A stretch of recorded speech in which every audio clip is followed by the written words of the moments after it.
In this video, I'll share my personal experience with the use of mini-dose glucagon, which the American Diabetes Association supports for treating mild to moderate hypoglycemia in persons who have type 1 diabetes. Even though you and I both have type 1 diabetes, we are different. So before you use glucagon, and before you urgently need to use it, go with someone who stays with you most of the time, to a competent diabetes healthcare professional, so he or she can teach you both how to manage hypoglycemia well and safely. Here's the basic information about glucagon. This hormone, produced in the pancreas, usually starts working within 10 minutes of injection, releasing concentrated glucose stored in the liver whenever blood sugar levels become abnormally low. Its strongest effects appear about 20 to 30 minutes after injection, while its lingering effects gradually go away after about 60 to 90 minutes.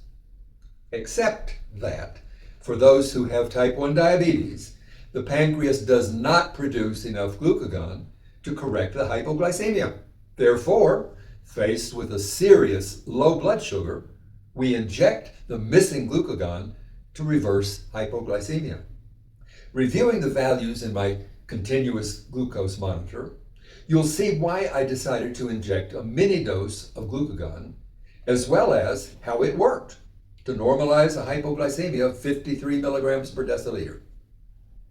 A mini dose of glucagon is smaller than a standard dose of 1 milligram diluted in 1 milliliter of sterile water. I chose a mini dose because the full dose can quickly produce abnormally elevated blood glucose, called hyperglycemia. Most recommended and utilized treatments simply substitute hyperglycemia for hypoglycemia. Yet both are equally dangerous diabetic abnormalities. The logical objective for treating hypoglycemia is to return to my personal target range, which is between 71 and 99 milligrams per deciliter.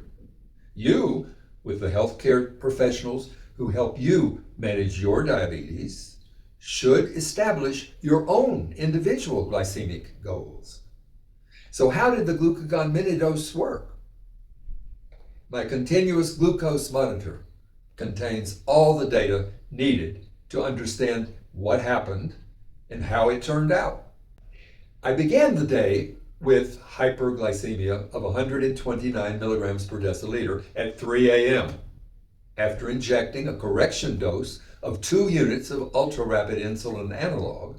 I usually awake around 5 a.m. within my target glycemic range. But that day, it took 3 hours and 13 minutes for my glucose to return to 98 milligrams per deciliter. When it did, I took my usual morning doses of rapid-acting human insulin and basal analog insulin. Then I waited another hour before eating breakfast. 3 hours after the morning doses of both insulins, my sugar rose above my target range because the previous rapid insulin's effects were already wearing off. Therefore, I took 3 units of rapid-acting human insulin. After another 4 hours and 17 minutes, my blood sugar still had not returned to my normal target range. So at that time, I took an additional 2.5 units of ultra-rapid insulin analog as a preprandial dose for lunch, which I ate 1 hour and 26 minutes later. 2 hours after the preprandial lunchtime insulin dose, and 30 minutes after eating lunch, all was fine at a normal 92 milligrams per deciliter. But then, suddenly, the preprandial ultra-rapid insulin dose, combined with the earlier rapid-acting human insulin, quickly lowered my blood sugar from 92 to 53 milligrams per deciliter in less than 25 minutes. I waited a short time and remeasured my blood glucose to be sure that the continuous glucose monitor had not made a mistake.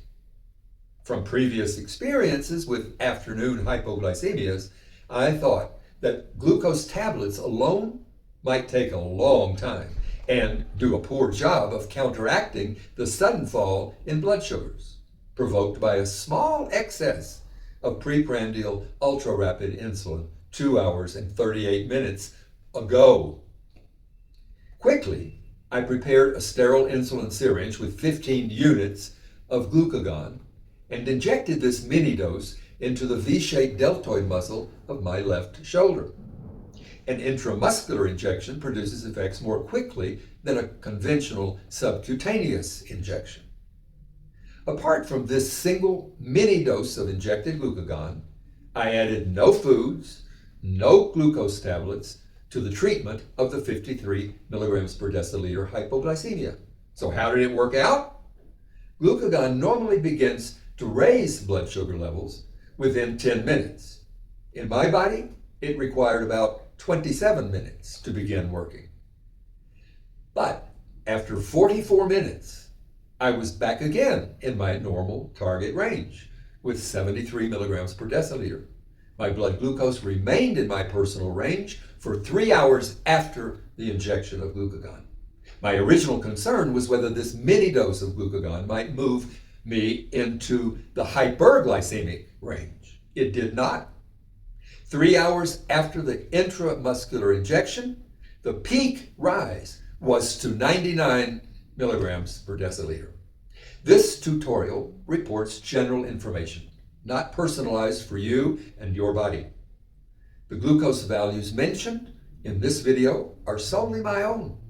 Each person with diabetes may have slightly or greatly different results. Before using any dose of insulin, be it a standard or a mini dose, speak with a competent diabetes healthcare professional for all the facts and for detailed guidance in setting safe glycemic goals.